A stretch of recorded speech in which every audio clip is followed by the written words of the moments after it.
Anche i 500 tassisti del Veneto risentono della crisi, ma per il momento le difficoltà non sono tali da incidere sui livelli occupazionali. In forte calo i fatturati, dal 15 al 30%, ma in certi periodi dell'anno le perdite raggiungono anche il 50%. Una proposta vuole rendere più efficiente il servizio e contenere i costi. Ma noi dal 2006 abbiamo fatto un numero unico, abbiamo fatto l'SMS unico e un'applicazione web unica per tutta la regione.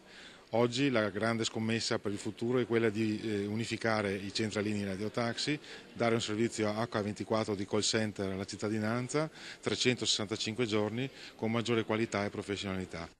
Modernizzare il lavoro dunque, sfruttando le nuove tecnologie, aggredire il mercato per salvaguardare l'occupazione. Se prima si faceva 7-8 ore di lavoro, diciamo, piene nei 12 ore che abbiamo la turnazione, adesso facciamo 6 ore di lavoro piene e il resto sono attese.